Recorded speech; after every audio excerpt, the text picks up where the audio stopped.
En 1964, murió una mujer que había nacido antes de que existiera el teléfono, antes de que existiera la luz eléctrica, antes de que existiera la fotografía en color.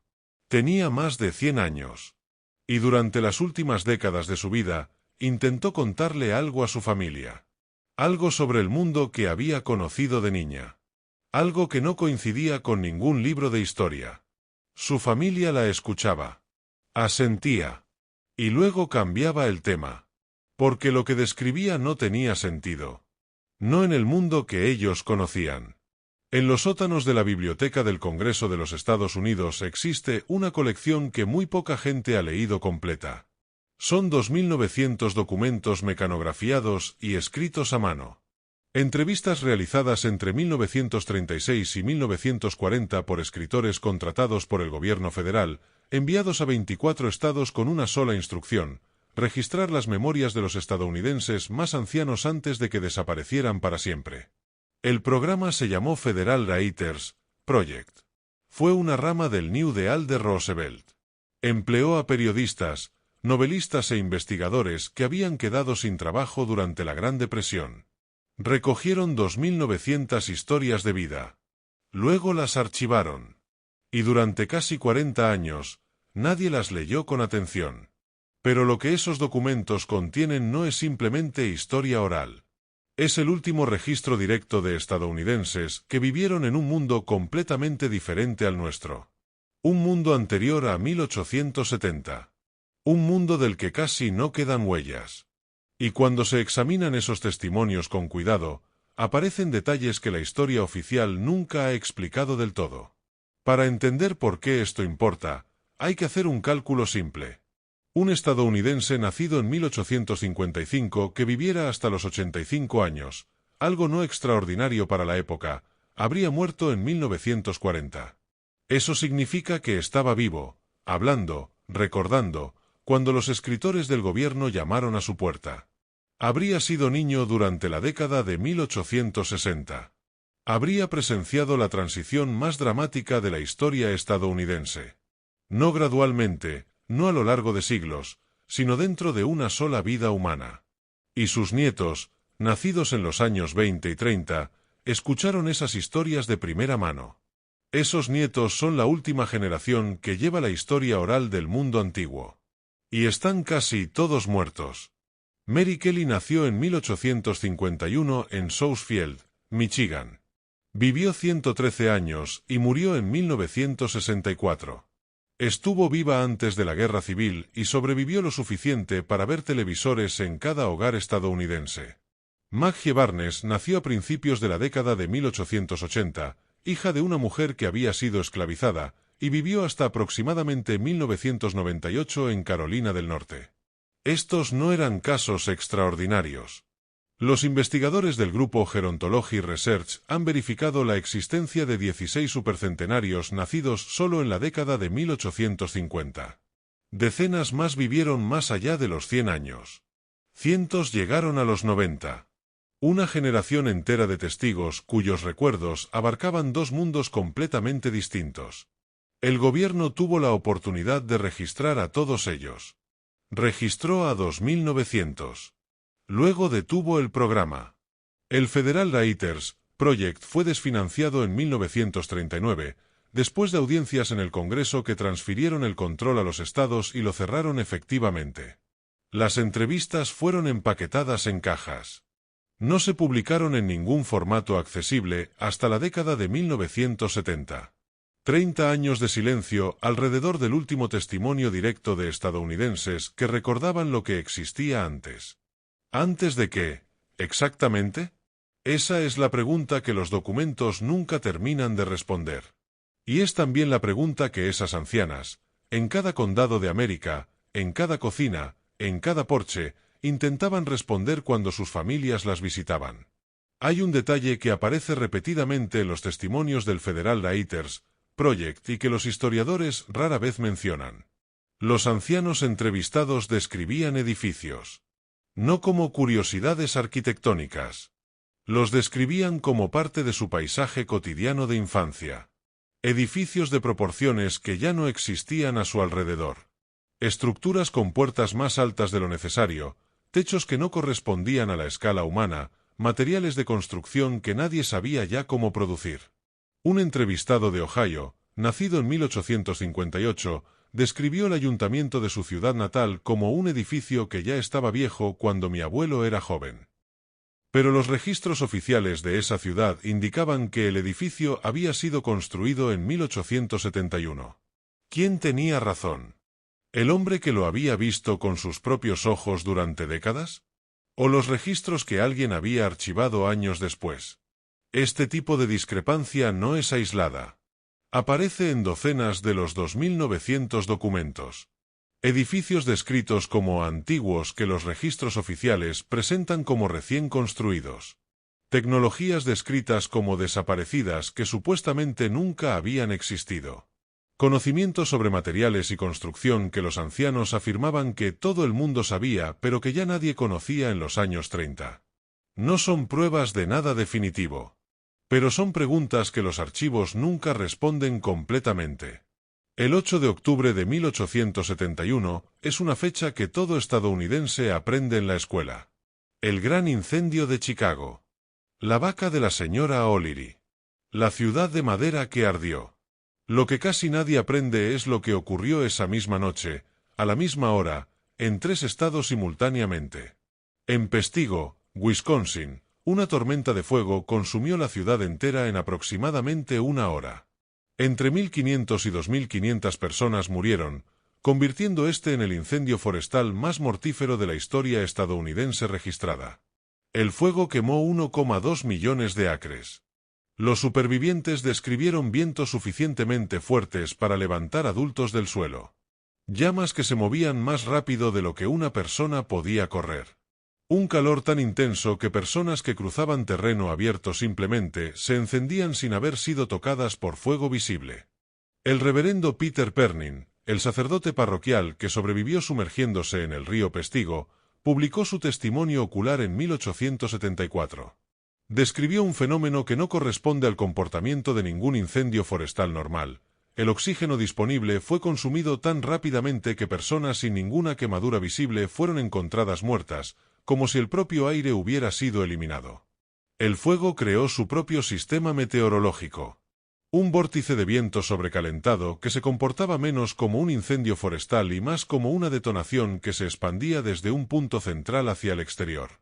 Esa misma noche, Holland, Michigan ardió. Maniste, Michigan ardió. Port Huron, Michigan estuvo amenazada. A través de 225 millones de acres del medio oeste superior, los incendios estallaron simultáneamente. El Servicio Meteorológico Nacional confirma que estos incendios comenzaron en 3 estados al mismo tiempo, en la misma tarde. La explicación oficial es sequía, restos de madera de la industria maderera y un frente frío con vientos fuertes. Razonable, excepto por un detalle que ha inquietado a los investigadores desde 1883. La simultaneidad. En 1883 surgió la hipótesis de que fragmentos del cometa Biela habían impactado en la atmósfera e iniciado los incendios desde arriba. Esta teoría fue revisada en un documental de 1997 e investigada nuevamente en 2004 por el American Institute of Aeronautics and Astronautics.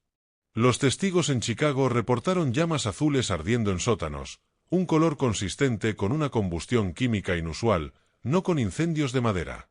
La teoría nunca ha sido probada. Tampoco ha sido refutada. Los estadounidenses ancianos entrevistados por los escritores del WPA en los años 30 eran niños en 1871.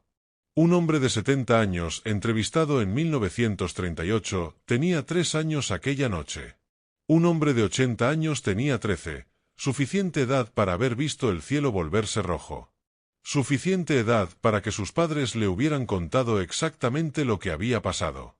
La Biblioteca del Congreso describe esos 2.900 documentos como relatos de supervivientes del gran incendio de Chicago de 1871 y viajes de pioneros. Pero esa descripción apenas araña la superficie. ¿Qué más recordaban esos estadounidenses? ¿Qué les dijeron a los escritores del gobierno sobre la noche en que todo ardió? ¿Y por qué el programa fue interrumpido antes de que pudiera emerger el cuadro completo? El incendio no fue la única forma de borrado. En 1890, los Estados Unidos realizaron el censo más exhaustivo de su historia. Por primera vez, cada familia recibió su propio formulario dedicado. El censor registró el estatus migratorio, los detalles de naturalización, el dominio del inglés, la propiedad de vivienda y el servicio en la guerra civil. 62,9 millones de estadounidenses documentados con un detalle sin precedentes. También fue el primer censo para el que el gobierno se apartó de un siglo de protocolo y no exigió que se archivaran copias en las oficinas locales. Cada censo anterior, desde 1790 hasta 1880, había tenido copias de seguridad locales almacenadas en juzgados y archivos estatales. El censo de 1890 existió en un solo lugar, el sótano del edificio del Departamento de Comercio en Washington, D.C. El 10 de enero de 1921, se declaró un incendio en ese sótano. Aproximadamente el 25% de los registros fueron destruidos por completo. Otro 50% sufrió daños graves por agua y humo. La investigación nunca determinó una causa definitiva. Las teorías van desde un cigarrillo descartado hasta un cableado defectuoso o la combustión espontánea del serrín en el taller del edificio. Lo que ocurrió después es más perturbador que el propio incendio. Los registros supervivientes, quizás la mitad todavía utilizables, fueron trasladados a un almacén. Durante 12 años, no ocurrió nada. Ningún esfuerzo de restauración. Ningún intento de copiar o preservar lo que quedaba. Luego, en diciembre de 1932, el jefe de la oficina del censo envió al bibliotecario del Congreso una lista de documentos programados para destrucción. El censo de 1890 estaba en esa lista. El bibliotecario fue invitado a identificar cualquier registro que valiera la pena preservar con fines históricos. No identificó ninguno. El Congreso autorizó la destrucción el 21 de febrero de 1933. Al día siguiente, el 22 de febrero, el presidente Hoover colocó la primera piedra del edificio de los Archivos Nacionales, la instalación ignífuga creada específicamente para prevenir exactamente este tipo de pérdida. Destruyeron los registros un día antes de comenzar la construcción del edificio que los habría salvado. De 62,9 millones de nombres, aproximadamente 6.160 sobreviven hoy. El registro más detallado de cada estadounidense vivo durante el periodo de transición, las personas que recordaban el mundo antiguo, eliminado. No por accidente. Por secuencia. Incendio, negligencia, proceso burocrático, destrucción autorizada. Cada paso plausible por sí solo. Juntos forman algo más difícil de desestimar. Y luego estaban los niños. Entre 1854 y 1929, aproximadamente 250.000 niños fueron cargados en trenes en Nueva York, Boston y Filadelfia y transportados a comunidades rurales de todo el Medio Oeste y el Oeste. El movimiento de los trenes de huérfanos, organizado principalmente por la Children's Aid Society, fundada en 1853 por Charles Loring Brass. En las paradas a lo largo de la ruta, los niños eran exhibidos en lo que los relatos contemporáneos describen como eventos similares a subastas. Las familias agricultoras los inspeccionaban, evaluaban su tamaño y salud aparente, y seleccionaban a los que querían. Menos de la mitad eran huérfanos reales. El resto eran hijos de inmigrantes, hijos de personas pobres, niños cuyos padres no podían permitirse alimentarlos o no podían luchar contra las instituciones que se los llevaban. Un detalle que nadie discute: a los niños mayores se les animaba con fuerza, a veces se les exigía, a romper todo contacto con su pasado. Los nombres eran cambiados. Los orígenes no se registraban, o se registraban de forma inexacta. Las organizaciones que dirigían el programa llevaban registros deficientes en el mejor de los casos. Muchos niños no podían contarles a sus propios nietos de dónde venían porque genuinamente no lo sabían. 250.000 estadounidenses cuyas identidades fueron funcionalmente cortadas. Una generación entera desconectada de su propia historia por diseño institucional. La cronología no es sutil. Los años 50 y 60 del siglo XIX hasta los 70, la arquitectura del mundo antiguo se mantiene en pie en todas partes. Puertas sobredimensionadas, construcción imposible, edificios a escala para alguien diferente a nosotros.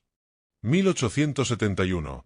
Los incendios destruyen simultáneamente ciudades en 3 estados en una sola noche. 1890. El censo captura 62,9 millones de nombres durante el periodo de transición. Luego la única copia se almacena sin respaldo por primera vez en la historia de los Estados Unidos. La década de 1890.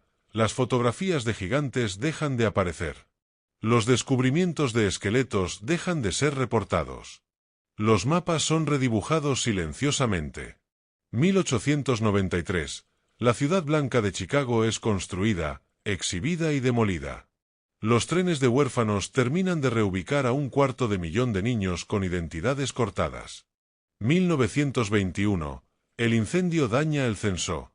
1933. La orden destruye lo que queda. 1936. El proyecto WPA se apresura a entrevistar a los últimos testigos. Es desfinanciado 3 años después. Para la década de 1950, los últimos estadounidenses que vieron el mundo antiguo con sus propios ojos han desaparecido. Y sus nietos eligen el silencio porque la alternativa es demasiado enorme para procesar. En 1893, 27 millones de visitantes acudieron a la Exposición Mundial Colombina de Chicago durante 6 meses. Más de 200 edificios se extendían por 630 acres del Parque Jackson.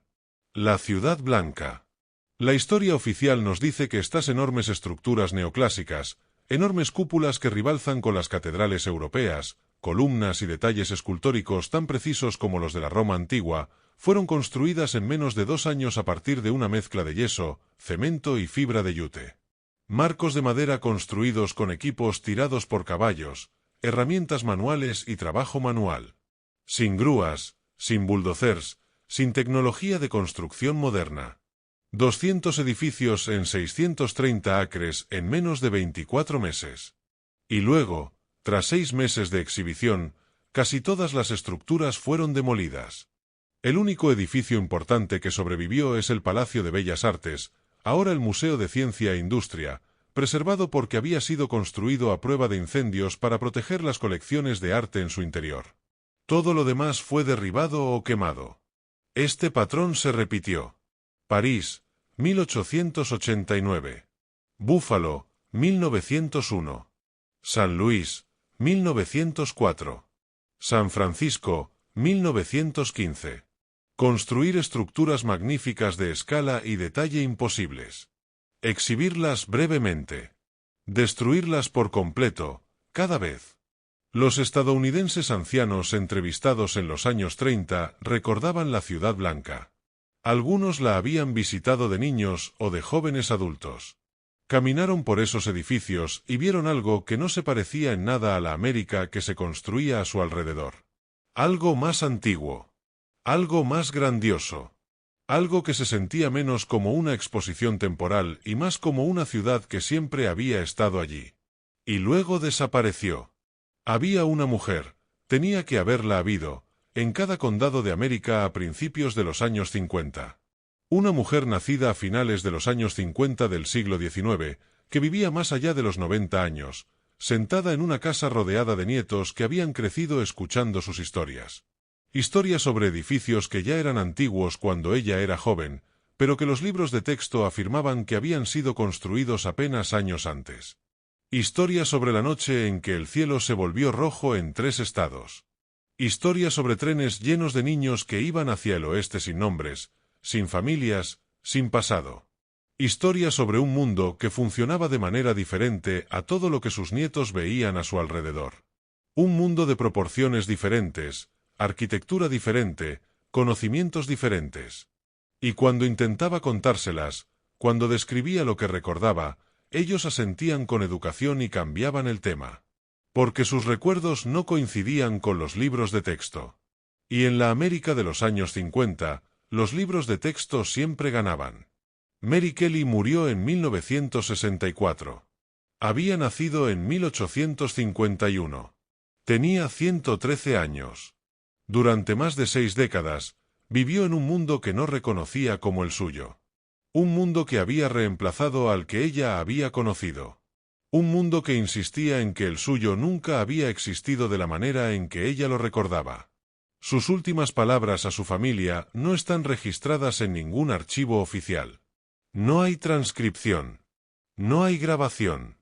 Solo está lo que sus nietos contaron más tarde, que hablaba de edificios que nadie más recordaba, que describía una forma de vida comunitaria que había desaparecido de repente, no gradualmente, que mencionaba tecnologías que supuestamente no existían todavía en su infancia, pero que ella recordaba claramente, y que al final, en sus últimos días, dejó de intentar explicar. No porque hubiera olvidado, sino porque nadie escuchaba de la manera correcta. La Biblioteca del Congreso todavía tiene esos 2.900 documentos. Transcripciones de testimonios de estadounidenses que vivieron lo que sea que ocurrió durante esa transición. Han sido públicamente accesibles desde los años 70. Son buscables. Son legibles. ¿Los ha leído alguien por completo? ¿Los ha buscado alguien en busca de los detalles que no encajan? ¿De los recuerdos que contradicen el registro oficial? ¿De las descripciones específicas de edificios, incendios, proporciones y tecnologías que los libros de texto dicen que nunca existieron? Porque los últimos estadounidenses que recordaban han desaparecido. Sus nietos están casi todos muertos. Pero las palabras siguen en el archivo. Y los archivos no olvidan. No incluso cuando todos los demás acuerdan hacerlo. Los edificios recuerdan aunque nosotros no lo hagamos. Los documentos preservan lo que las enciclopedias borraron. Y en algún lugar de esas 2.900 transcripciones, en la cuidadosa escritura a mano de los escritores gubernamentales de la Depresión que registraban los recuerdos de estadounidenses nacidos antes de la transición, la verdad sigue sentada en un archivador. Esperando. De la misma manera en que ha estado esperando durante casi un siglo. A que alguien esté dispuesto a leer lo que los últimos testigos realmente dijeron. En lugar de lo que nos han dicho que debían haber recordado. Fuentes consultadas: Federal Writers, Project Collection, Library of Congress, National Weather Service Historical Records, Gerontology Research Group Verified Supercentenarian Database, US Census Bureau Historical Documentation, National Archives Record Group 29, Reverend Peter Pernin, The Great Pestigo Fire, An Eyewitness Account. 1874. American Institute of Aeronautics and Astronautics, Comet Biela and the Pestigo Fire, 2004, Children's Aid Society Annual Reports, 1854, 1929.